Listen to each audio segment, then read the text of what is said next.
Salut et bienvenue sur The Squigard. Aujourd'hui, on se retrouve pour parler des armées de Age of Sigmar.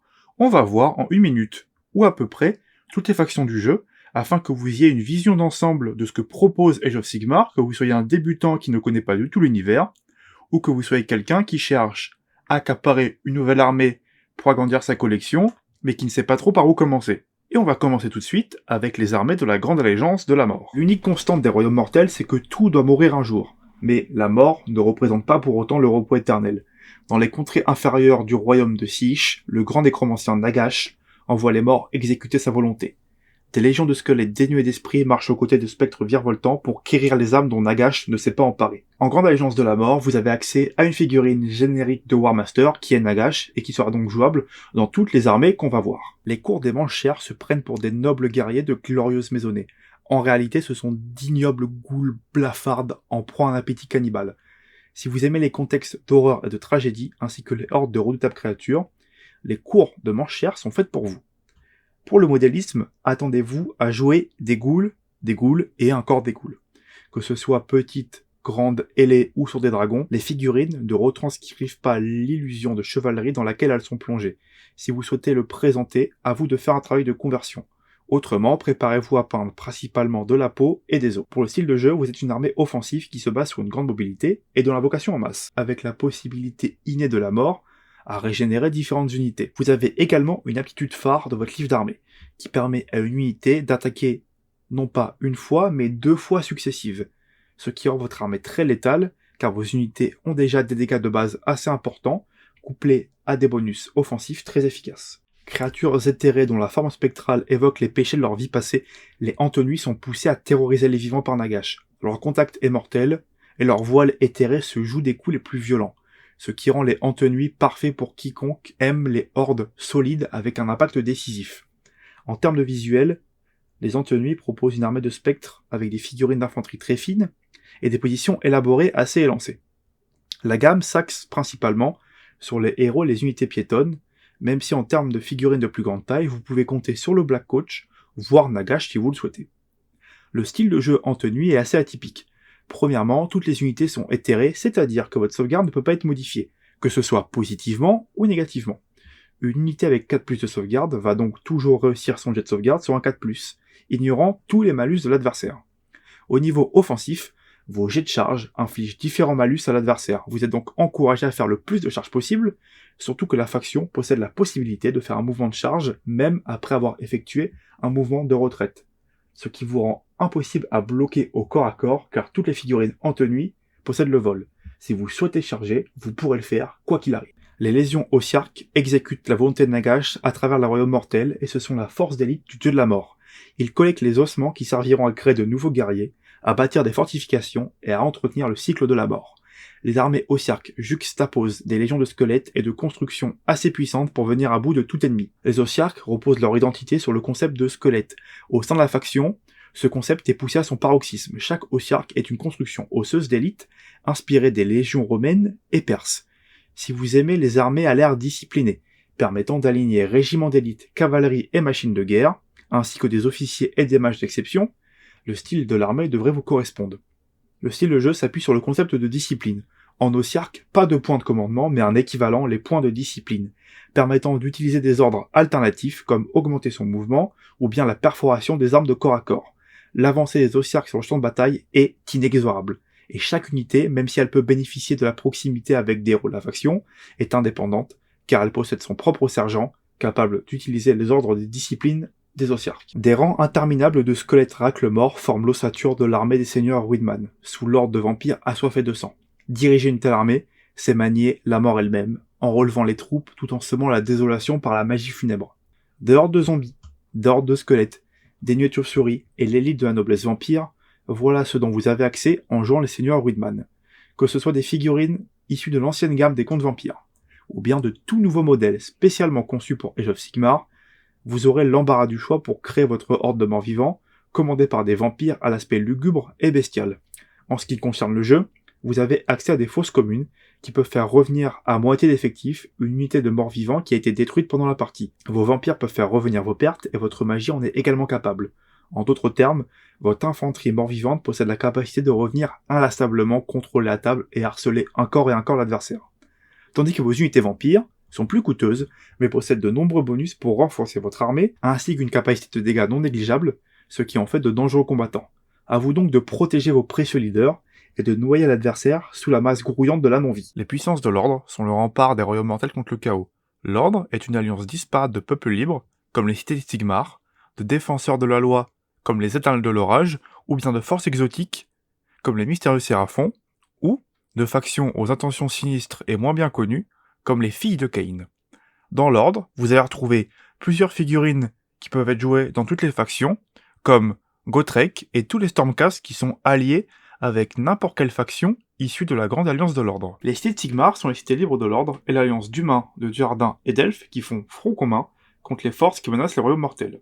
Côté modélisme, la faction sert de refuge à d'anciennes factions de Warhammer Battle, telles que les Nains ou l'Empire. C'est une armée qui vous permet de jouer des unités iconiques, comme les joueurs d'épée et les brise-fer, dans une seule et même faction. Autant de variétés dans les figurines se retrouvent bien sûr au niveau du gameplay. À la création de l'armée, vous devez choisir une cité, chaque cité ayant une affinité pour un type de jeu particulier, par exemple, sans être exhaustif, avec Merveille de Grise une affinité pour artillerie, ou bien les monstres avec la cité d'Envilgarde. Vous pouvez donc orienter vers tout type de style de jeu en jouant les cités de Sigmar, d'autant plus que vous pouvez compter sur la présence d'unités Éternelles de l'Orage en tant qu'unités de coalition, et certaines cités incluent même d'autres unités de coalition issues de différentes factions, comme les Luminettes ou bien les Caradons. Les Filles de Caïn sont un ordre religieux elfique du royaume d'Ulgu. Dirigés par la déesse du massacre Morathi Cain, leur culte se complaise dans la tuerie, et elles tirent leur puissance du sang de leurs ennemis vaincus. La gamme des Filles de Cain est divisée en deux types de figurines.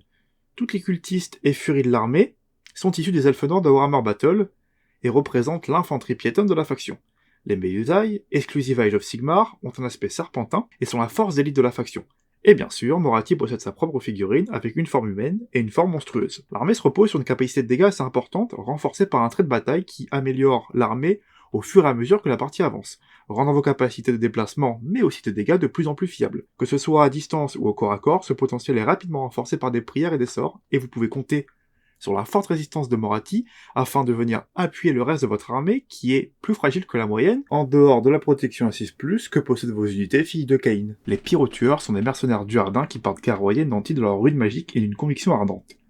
Connus pour leur tempérament incandescent, ce sont des alliés précieux si on peut y mettre le prix. Nantis de puissants héros, d'unités solides et de monstres de poids, les pyrotueurs sont des adversaires redoutables. Pour le modélisme, l'armée ne possède qu'un seul style bien défini. Si vous aimez les tueurs en pagne et que leur figurine du Magmadrod vous plaît, c'est une armée qui vous conviendra visuellement. Ce côté assez monotone de l'armée est à prendre en compte avant de vous lancer dans la faction. Pour le gameplay, la faction remplit tous les critères attendus d'une armée de tueurs en nains. Vous êtes plutôt lent, mais en contrepartie, l'armée est un véritable rouleau compresseur, et tuer une unité de votre armée est un véritable défi pour votre adversaire. Et si vous arrivez au corps à corps, vous lui infligerez des dégâts assez importants, et vous pouvez compter sur le trait de bataille, les runes des terrors, afin d'augmenter soit votre potentiel offensif, défensif, ou de mouvement en fonction de la rune choisie, et chaque rune possède un effet critique que vous pouvez activer sur un 6 non modifié à l'activation de la rune qui augmente grandement son effet, et peut parfois retourner le cours d'une partie. Les abyssoïdonettes émergent des profondeurs le temps d'attaquer avant de s'éclipser dans la brume. Les 3 cas s'unissent pour capturer les âmes qu'il leur faut pour survivre, avec un mélange d'infanterie et de cavalerie féroce. C'est une force avec laquelle il faut combattre avec prudence. Les isonettes, c'est une armée atypique de l'univers d'Age of Sigmar, qui propose un style visuel inédit. Vos elfes des profondeurs sont pâles, parfois aveugles, et chevauchent des créatures marines comme les tortues géantes ou des requins. Ce petit côté Lovecraftien, accompagné de sculptures élancées, font des isonettes une faction visuellement à part. Sur la table de jeu, les isonettes sont guidés par leur trait de bataille, la marée, qui confère un effet différent à chaque tour. Ces effets sont assez conséquents et vont dicter votre plan de jeu.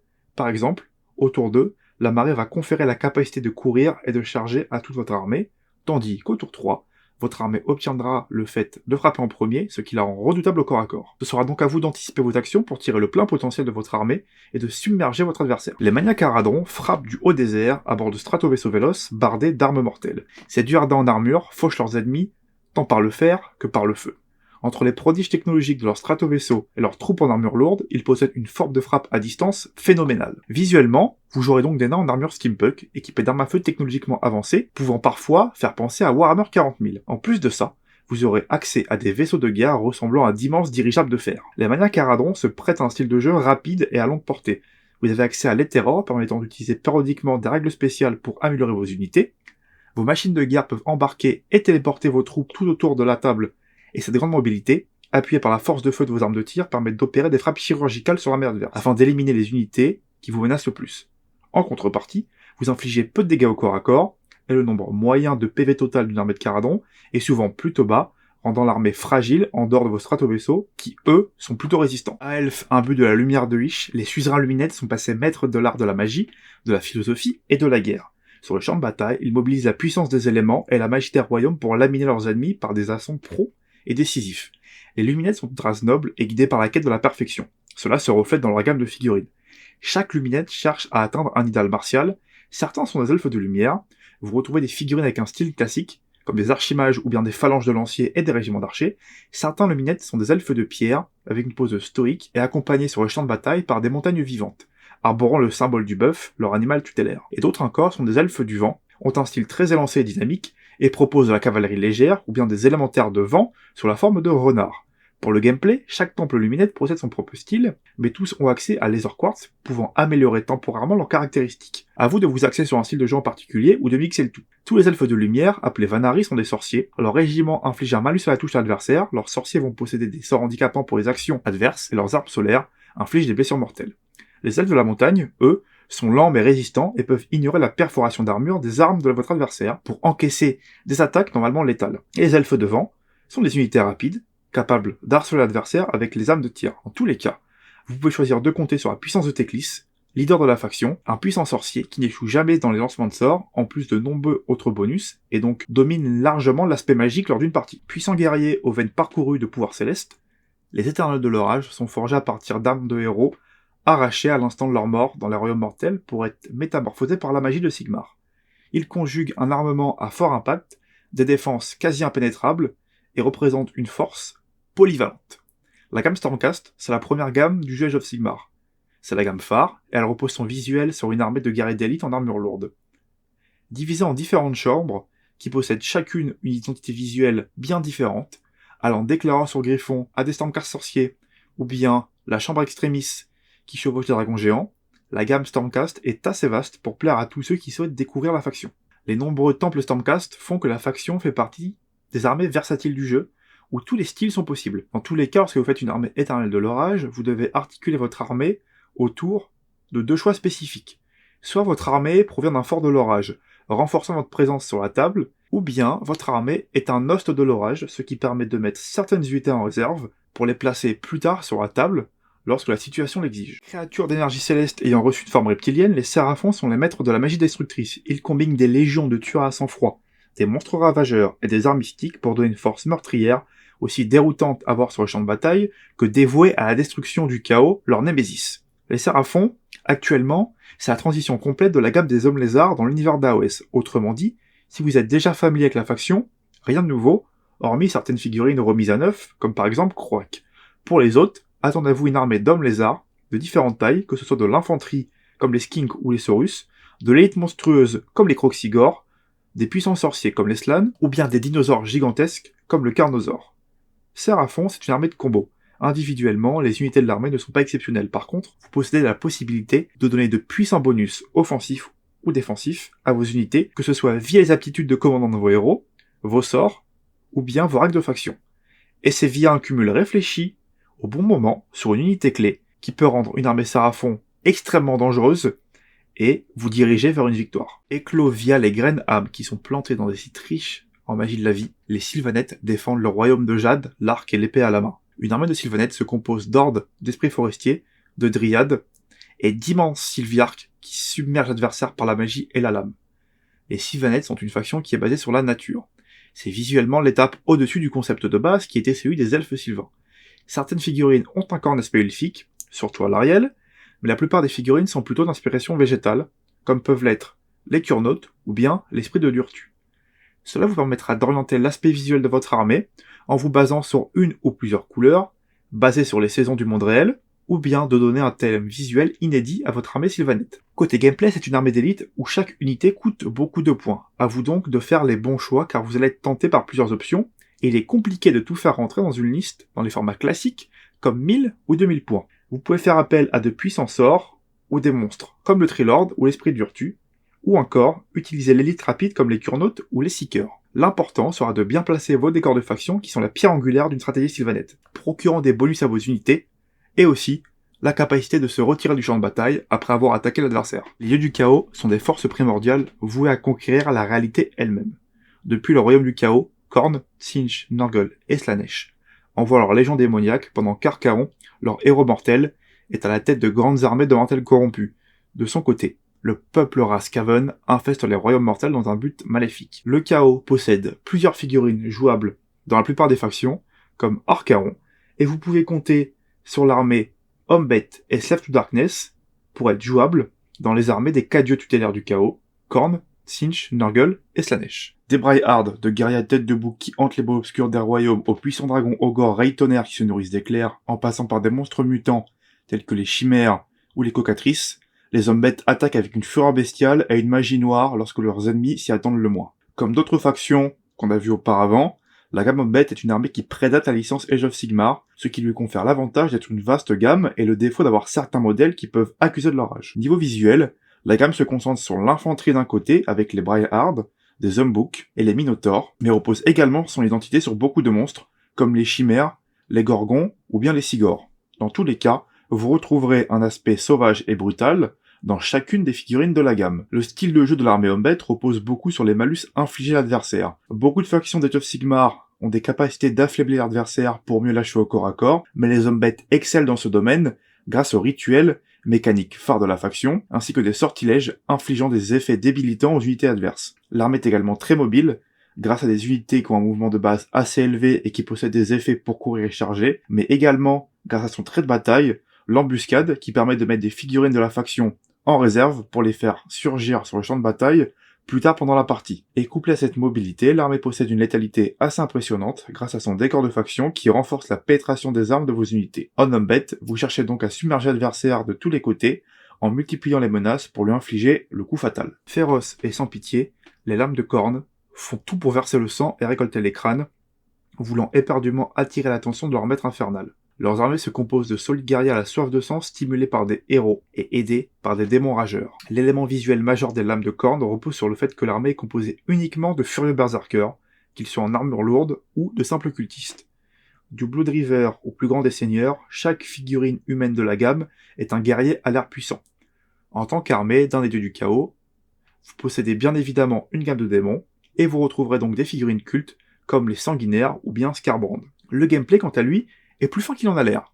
Premièrement, les unités Khorne individuellement ne sont pas si fortes que ça, et demandent une anticipation en termes de placement, et d'utilisation propice des aptitudes qui vont venir augmenter votre létalité.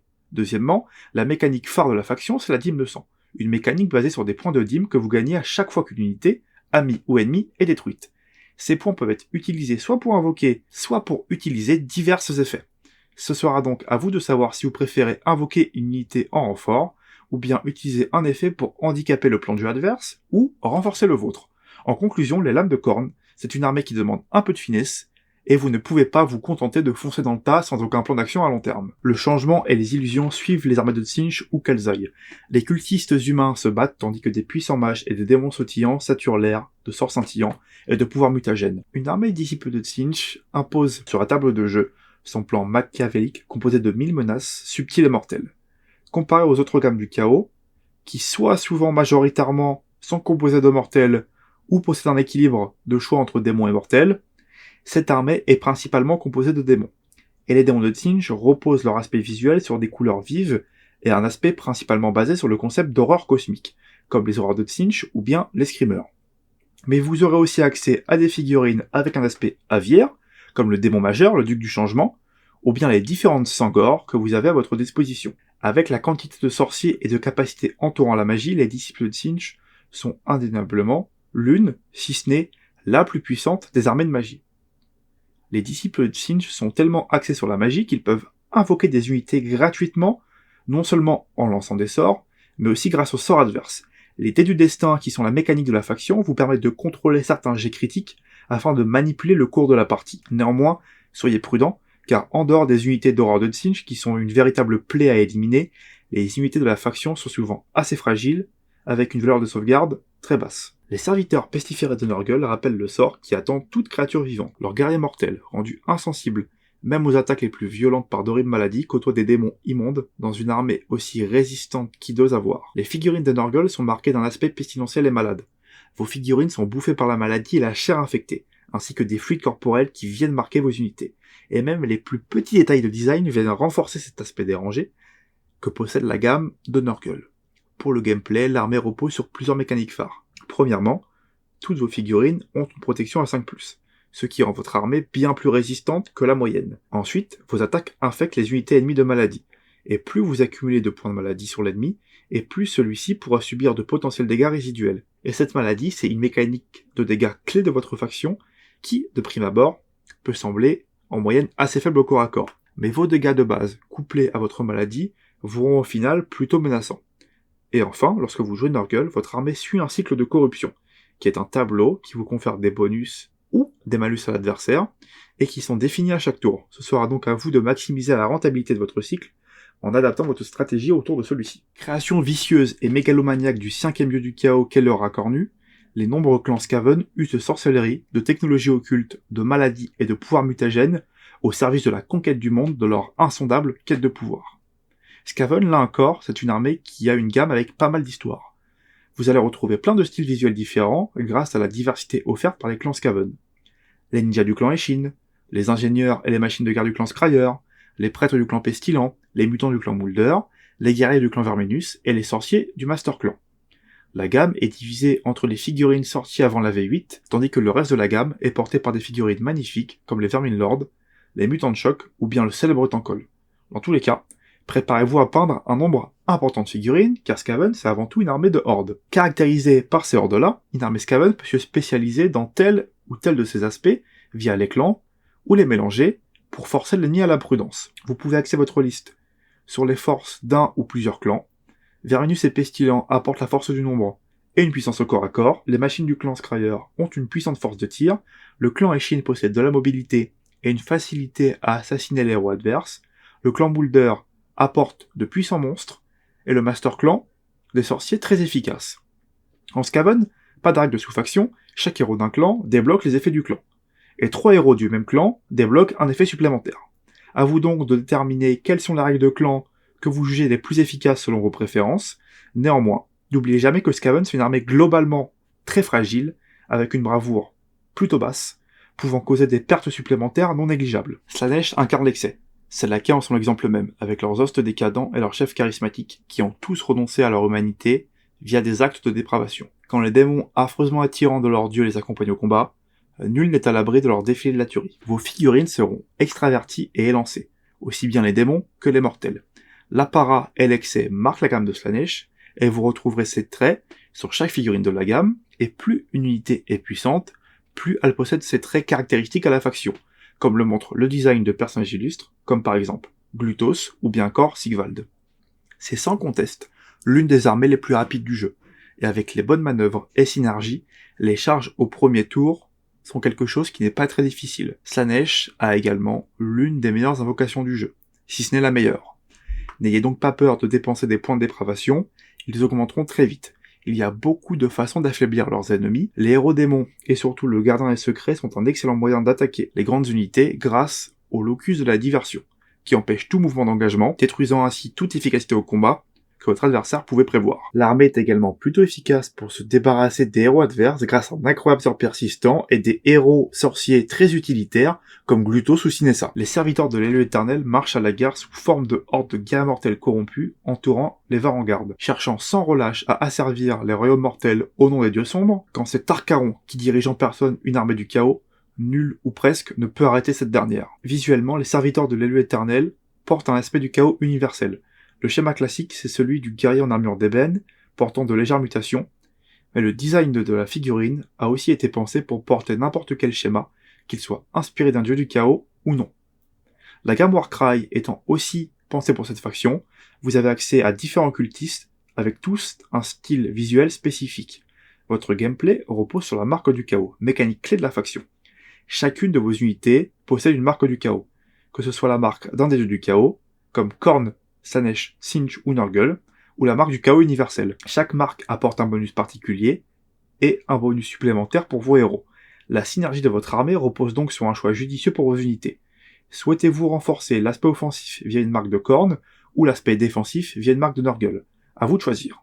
En plus de cela, vous pourrez compter sur l'œil des dieux, une mécanique qui vous donne un bonus aléatoire lorsque vos unités accomplissent des faits d'armes illustres. La plupart des bonus sont bénéfiques, pouvant transformer un faible sorcier en puissant prince démon, mais vous pouvez aussi avoir un œil des dieux qui n'est pas bénéfique, qui est même à votre détriment, et va venir transformer votre héros en enfant du chaos. Ravageant le royaume mortel, les forces de la destruction se jettent dans la mêlée à la moindre provocation.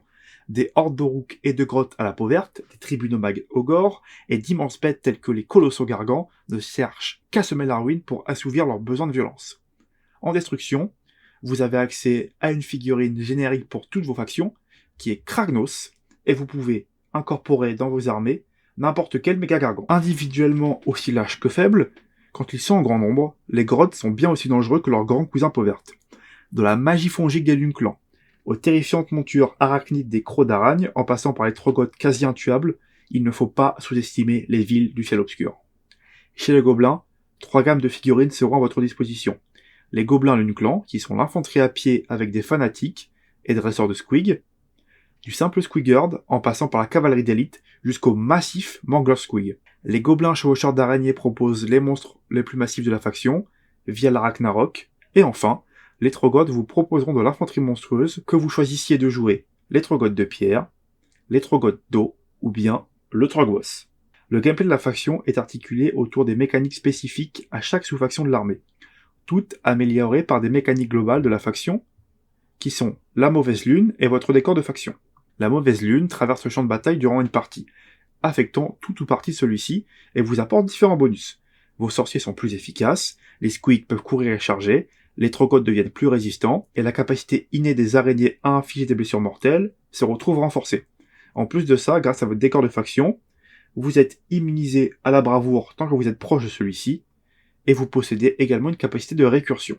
En fait, si une troupe de base, comme les Bongrand-Bunders ou les Stabas, se retrouve détruite, si jamais votre général fait partie de la sous-faction de l'unité en question, vous pouvez tenter de faire revenir cette unité à chaque tour sur un jet de 4+, à moitié d'effectif, vous permettant de faire revenir inlassablement vos unités pour occuper l'espace.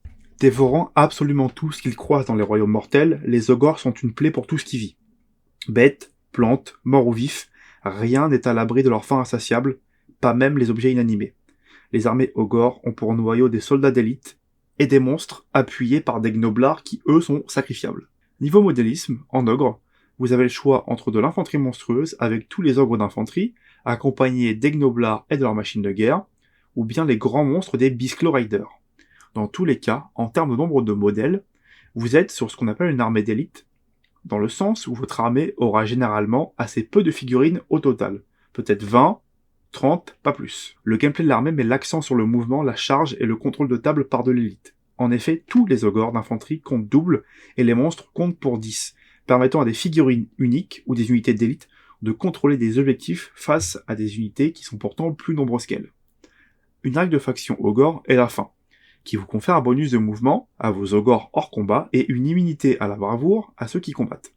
Et pour finir, les ogres infligent des blessures mortelles lors d'un mouvement de charge, vous permettant d'éliminer des unités clés avant même la phase de combat, afin de libérer l'espace pour les charges de vos autres unités, ou bien pour attaquer différentes cibles en même temps. Les clans guerriers Oruk sont les hordes de peau verte qui parcourent les royaumes mortels. Ce sont tout autant des brutes qui frappent aux tripes, adorateurs de Gorka Morka, le dieu de la violence, que des monstres un peu plus vicieux, utilisant les armes de guerre et le poison pour parvenir à leur fin, comme par exemple les Cruel Boys. Les clans guerriers sont divisés en 3 gammes de figurines. D'abord les orques sauvages, qui se battent en pagne avec des armes rudimentaires, et chevauchant parfois des cochons de guerre. Ensuite, vous avez la gamme de figurines des mages fer. Visuellement, ce sont des orques immenses, avec des armes plus grandes encore, portant des armures lourdes et dressant des créatures imposantes, telles que les Gorgontas, ou le gigantesque dragon Mokrocha. Vous avez également la gamme des Cruel Boys, des orques des marais, plus rusés que forts, possédant des machines de guerre puissantes, comme des balistes et des arbalètes, et portant au combat avec les créatures partageant leur marécage, comme les trolls, des vautours ou des lézards géants. Niveau jeu, l'armée propose 4 axes bien distincts. D'abord, les orques sauvages, possédant tous une protection à 6+, axant leur jeu sur l'assaut direct, débordant l'adversaire par le nombre, et la saturation élevée d'attaques, qui peuvent infliger soit au tir, soit au corps à corps. Les mages-fer sont une armée hyper offensive avec des règles basées uniquement sur la destruction des unités ennemies. Votre objectif est d'enfoncer les lignes ennemies avec force et de profiter de votre puissance pour détruire l'adversaire d'un seul coup. Aidé par une règle qui vous permet d'activer vos unités à la suite sans laisser la possibilité à l'adversaire de répliquer tant que vos unités qui s'activent ont réussi à détruire complètement l'unité ciblée. Les Cruel Boys, eux, sont une armée basée sur l'embuscade, la tromperie ainsi que les blessures mortelles. Vos armes empoisonnées peuvent infliger un nombre important de blessures mortelles aux unités adverses, et vos monstres servent de diversion afin de protéger vos machines de guerre. Et enfin, si vous le souhaitez, vous pouvez jouer la Big Wag, afin de mélanger les trois factions. Vous obtenez alors des règles semblables pour chaque faction, avec des effets réduits, mais vous gagnez en contrepartie une mécanique de points de WAG s'accumulant tout au long de la partie, rendant votre armée de plus en plus dangereux au fur et à mesure que celle-ci dure. Braillard et piétinant tout devant eux, nul ne peut arrêter les fils de Behemat. Quand ils chargent, un groupe de gargants peut aplatir une ligne de bataille sans subir plus que de simples égratignures. La gamme des géants est très succincte, vous avez accès à 5 géants différents, ainsi qu'au roi Brot et des Man-Crushers qui sont des géants plus petits, et qui vous servent de troupes de base. Une armée de géants comporte entre 4 et 8 figurines, ce qui en fait un choix parfait pour les modélistes qui cherchent à convertir des figurines plutôt imposantes, ou pour les joueurs voulant jouer un nombre de figurines très réduite. Si vous voulez jouer une armée de monstres, ils sont faits pour vous. Chaque géant est une force de la nature capable de contrôler un objectif seul, car chaque géant compte pour 20 figurines quand il s'agit d'un méga gargant, et pour 10 quand il s'agit d'un Man-Crusher. Votre armée, offensivement, elle est très effrayante, mais vous avez un faible volume d'attaque, et donc chaque échec réduit grandement vos dégâts. Chaque type de méga gargant possède sa propre règle de sous-faction que vous obtenez en choisissant le géant du type désiré en tant que général. Ces sous-factions renforcent soit l'aspect contrôle de table, soit le potentiel offensif de votre armée. Ça sera donc à vous de choisir en fonction de vos envies. L'armée possède donc une bonne rejouabilité malgré un nombre assez faible de profils d'unités disponibles, 6 profils, plus la possibilité d'inclure Kragnos. C'est tout pour cette fois, en espérant que la vidéo vous ait plu. Si jamais vous avez des questions, comme d'habitude, laissez un commentaire afin qu'on puisse discuter avec vous. Et si jamais la vidéo vous a plu et que vous n'êtes pas abonné ou que vous n'avez pas laissé un pouce bleu, je vous invite à le faire. Sur ce, je vous dis à la prochaine. Salut salut!